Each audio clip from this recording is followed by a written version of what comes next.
if you don't give a damn what people think about you, and I don't, it's easy. If you care what people think, then it might be a problem. And in South Korea, which is a Confucius country, and everybody really wants to be like everybody else. Tammy, how did you find carnivore? Well, when I entered my 50s, I really was not well. I was depressed, anxious. I didn't sleep very well. I had insomnia. I was obese. Well, I wasn't obese. I was overweight. And I really thought I needed a change. And I was desperately searching for something to help me with my life. And as many people on carnivore do, I discovered keto. And keto was a tremendous help. It really was. I lost a lot of weight, and I lost a lot of weight on keto. But then I still had indigestion problems, and skin tags went away. But then I started OMAD as well. So I was OMAD keto. And that was amazing. That really was quite amazing. There were so many health benefits. My eyesight improved, skin tags disappeared, my old floppy skin started to firm up. I remember I was in the shower and looking at my arms, and I thought, oh my God, it's all loose and revolting looking like my grandmother. And I thought, oh, and so I wore long sleeves for about 2 years. And then I remember one day I was in the shower and all the loose skin was gone. It was amazing. It had all tightened up. And I think that was probably because of OMAD, but the total lack of carbohydrates, I think, had a tremendous benefit as well. Because, as you and all your viewers would know, sugar is very, very bad for skin elasticity. It really is not good. And so anyway, then I was still having all these indigestion problems, and I decided to go carnivore, which I thought was a little bit radical, but worth a try. And so I did that. I've been doing that for about a year now. And wow, the difference. My indigestion problems have disappeared. My hair has stopped going grey. Isn't that absurd? My hair is not going grey anymore. It's amazing. It really is amazing. And yes, and I'm happier. I sleep well at night. I don't get angry. I used to get angry. People used to make me really pissed off, and I'd get really angry with people for no real reason. And that's all gone away. I can think calmly about things now. And it just made such a huge difference to my life. Absolutely. What was your introduction to carnivore? When did you first hear about it? Well, I've been watching keto videos online for many years now. And of course, if you're watching keto videos, then you automatically get to watch the carnivore videos. And, there are lots of wonderful doctors. I don't know if I'm allowed to mention or not, but there are many wonderful doctors online. And they all say the most wonderful things about carnivore. And I spend a lot of my time researching carnivore. And all the news I hear is just great. I mean, I used to have terrible pain in my knees. Well, that's all gone. That's just gone now. I have no more joint pain whatsoever. And it's interesting, if I tell anybody here, or even at home in Australia, if I tell anybody about what I'm doing, they think I'm crazy. And they don't understand. I think probably it's very difficult to suddenly stop eating fruit and vegetables and bread and rice and pasta. But it's just not difficult for me. It's easy. So you've got an Australian accent. Yes, but you're not actually living in Australia, right? Where are you living now? I'm living in South Korea. I've been living in South Korea since 1979. I Oh, came wow. here when, yes, I came here when Pakchongi was shot. He was shot on October the 26th, and I came to South Korea the next month. And it was a And very hairy time. There were soldiers everywhere, guns everywhere. It was quite interesting. who is Pakchongi? Pakchongi was the last military government president of South Korea. After that, it became progressively more democratic. But Park Chung-hee was, yes, the great dictator of South Korea. Mind you, I think many of his policies dragged South Korea out of the economic doldrums that it was in. His import-export policies, for example. Yeah. But he was shot. He was a dictator. And his wife was shot too, a few months before. So, at that point, when you got to South Korea in '79, was was it as it been under a dictatorship? Was it more similar, maybe, to what it's like now in North Korea? Oh, no, no, no, no. No, no. It was a dictatorship, but it was a capitalist dictatorship. The dictatorship wanted people to work and make money and have fun and what have you. And the economy grew tremendously. After the Korean War ended in 1953, the entire country was destroyed. And through economic policy, the economy has grown and has become very successful. As people know around the world, everybody knows Samsung and Hyundai. Yeah, Yeah. yes. So, how you mentioned that people think you're crazy when you talk about it, but like, how easy is it to be a carnivore in Korea, in South Korea? If you don't give a damn what people think about you, and I don't, it's easy. If you care what people think, then it might be a problem. And in South Korea, which is a Confucius country, and everybody really wants to be like everybody else. So everybody wants to be like everybody else. But yeah, if you go out to lunch with someone, you say, look, I'm terribly sorry, I can't eat that. And then it creates a kind of atmosphere. So people tend to avoid me if they can, as far as lunch and dinner is concerned. But my friends who, know how crazy I am, they will go to the restaurants that just sell meat. Yeah. Yes. With me. Yeah. So that's good. So But I guess there's a lot of barbecue restaurants there, right? So you're probably okay at the barbecue restaurant. yes, pork, a lot of pork, a lot of beef. Ironically, I buy Australian fillet steak here. And it's delicious because I know it's grass fed. It's not grain fed. And grain fed is not as good as grass fed. So I like the grain fed aspect of the Australian fillet steak. That's lovely. Mm. Yes, absolutely. But it's not Wow. easy. And people ask me, they say, hey, you're not fat and blah, blah, blah. And I say, well, this is what I do. And they say, oh, I couldn't possibly do that. And I said, well, that's the rub. You're not going to do it. You're not going to get the effect. Hmm. So I mean, this was about weight loss for you when you were doing keto, but now it's more about how it makes you feel, right? It um, it was about weight loss, but it was also about my mental condition. I was really in a state. My father died horribly in 2000, and our family is a little bit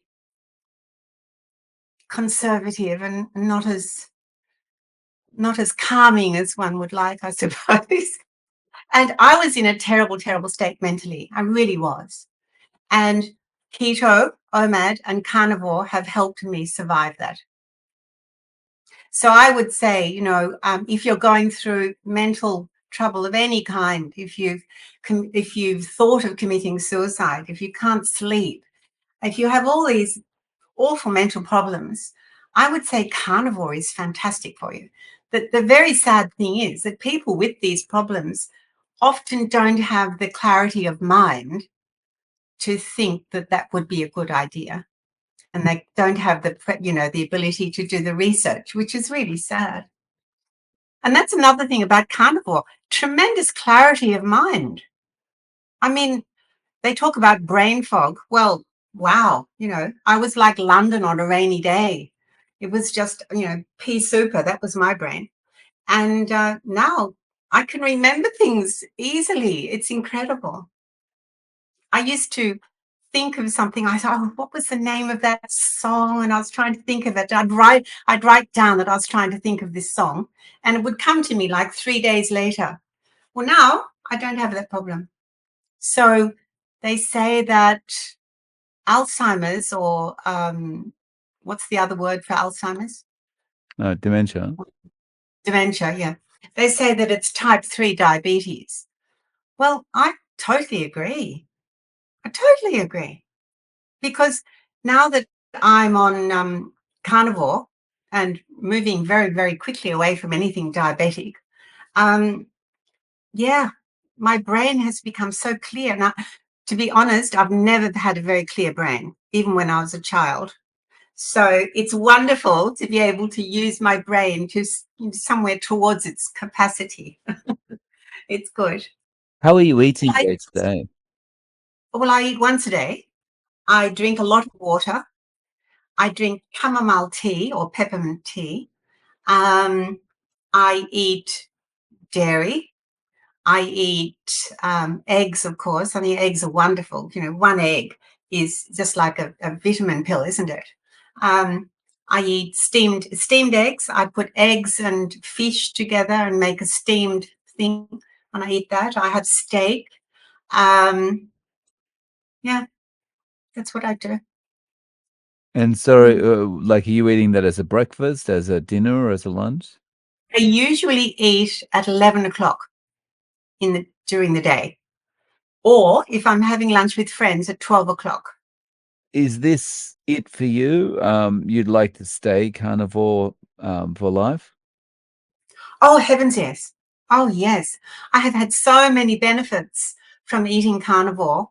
Well, first of all, from keto, but then OMAD, and then carnivore is just yes, I would never go back. I would never, never go back. Too many benefits. Too many benefits. Mm, So when yes. you moved from keto to carnivore, um, I guess you noticed some time savings as well because you weren't thinking about measuring things as much and maybe. Absolutely. Mm, Yes. Oh, absolutely. You do. Your whole day clears up. It's wonderful. It's absolutely wonderful. And medication, of course. I was never on much medication, but I did take aspirin. And of course, if you're depressed in South Korea and you're over 50, the doctors immediately give you sleeping tablets, anti-anxiety tablets, all that kind of stuff. You're on about 5 different things the minute you say I'm depressed and you're over 50. That's what they do to you. And I was on all that sort of stuff. Well, I had trouble with my eyes. My eye pressure was very high. So I went to the doctor and he said, oh, God, your eyes are 19 and 21. That's very high. And I said, well, look, can you give me a month? I'd like to do some research about that. And so I went home and I looked up everything that pushes your eye pressure up. And so I just stopped all the medication I was on. I stopped drinking coffee and I stopped drinking tea. And that's another story because I avoid oxalates as well. But yeah, yes. Yes, that happened. I stopped taking all medication, including aspirin. Mm. yeah, and that helps your eyes? Oh, yes, absolutely. I came down to 11 and 12. My left eye is 11, my right eye is 12. And I said to the doctor, he said, your eyes are now 11 and 12. And I said, well, that's good news, isn't it? And he said, yes, it's very good news. One of those people with absolutely no personality. But So it's a huge reaction. yes, absolutely. He was disappointed I didn't have to have an operation, I think. And of course, all these drugs everybody is on, the statins and the all these different drugs must be making big pharma an enormous amount of money. I Well, believe statins, which is a cholesterol lowering drug, is the highest earning drug in the world. yeah. Are statins big in South Korea? Everybody's on statins. Everybody my age. That the Interesting. hospital automatically, it is government policy for a hospital to put people on a statin if they're over 55 and they have high cholesterol. But as far as I'm concerned, I want high cholesterol because I think that, I'm 69. And for me, having high cholesterol is a good thing. Your skin needs cholesterol, your brain needs cholesterol, everything about you needs cholesterol. And I don't want to stop that from happening. Good God. I would not take a medication. I would not take a medication. I remember my mother died when she was 95, and she had one of those awful plastic trays with Monday, Tuesday, Wednesday, Thursday, Friday, Saturday, Sunday written on it. And she took it. She was taking about 20 tablets a day. All these tablets. And 5 of those tablets were to combat the bad effects of the other tablets. I mean, it was just this incredibly bad catch-24 situation with her drugs. It was just awful. And, she died. It sounds ridiculous to say, but she wasn't healthy when she died. Let's put it that way. She had problems that she should not have had. She had problems caused by all this medication, I believe. I'm not a doctor, so I can't say that that's fact, but I believe that to be true. Mm. Yeah, it's terrible. Like that, you get a drug, it's to help you with a particular problem, but really it's just putting a band-aid on that problem. Yes, And it's also going to cause all these other problems for which you have to take more drugs. It's just, yeah. yes, yes, that's right. It's like my father had GERD. He had acid reflux. And all his life he was taking antacid tablets. Now, what that did to his metabolism, I can't imagine. I mean, I have GERD, and I've figured out that it's not high stomach acid, it's low stomach acid. So I drink apple cider vinegar every morning and every night. And that has evened out that problem totally. And I believe now I'm able to absorb properly all the nutrients that I'm getting from my food, the nutrients in eggs and the nutrients in fat and meat and all the proteins and everything. If you have low stomach acid, you're not absorbing those nutrients properly. And I believe I am now. You've been in South Korea for quite some time. 55 years, yes. Yeah. What have you been doing in South Korea? What Well, was or is your job? well, I started studying here. And then in 1987, that's when I stopped smoking, 1987. I loved cigarettes. Um, in 1987, I started teaching at a university here. And I taught at universities, from that time until now, until about 5, 6 years ago, I stopped teaching. I teach privately now. I teach students I like to teach. But I don't need the stress of university life anymore. What are you teaching? English translation, and cooking, and painting. I teach painting, which is fun. It's great to be my age and have a wonderful life. It's not so common, I believe. Yes. And so, if I'm going to be live, I want to be healthy. And that is why I'm so glad to be on Carnivore. because I want my final years to be healthy years. Mm, definitely. Yeah. So if one of your friends said to you, you know, I've just been to the doctor, they've told me I need to take this drug, this drug, this drug, and they're worried about my health, they're worried about these particular problems. You're doing so well, Tammy. How do I get on this carnivore diet and how do I stick to it? What advice would you give them? Well, I would suggest that they stop eating carbs, which is very difficult. Most people, their fridge, if you open anybody's fridge, it's full of all that rubbishy processed sauces that people put on their food. Um, I would probably help them with baby steps because it takes baby steps. It really does. And when you're older, when you're an older person, it takes much longer. Young people can change their diets and change the way they live very easily. For older people, it takes time. And slowly, just doing things slowly. For example, stop eating bread or stop eating rice or stop eating pasta. Using zucchini, shredded zucchini instead of pasta. I mean, that's just one vague idea, but stop drinking juice, stop drinking calories, stop drinking soda, stop drinking alcohol. I mean, I loved alcohol. I was drinking until 2010. I was 55 before I stopped drinking. And that had a huge effect on me. My health was just, the improvement was just incredible. So if someone asked me to help them, I would help them with baby steps, I think, unless they were terribly, terribly committed. And then I would say to them, if you're going to go cold turkey with carnivore, expect your body to react badly, because it will. Your body is accustomed to a certain diet, and it will go crazy when you change that diet, and it will not thank you. Each step in my journey has taken 2 or 3 years.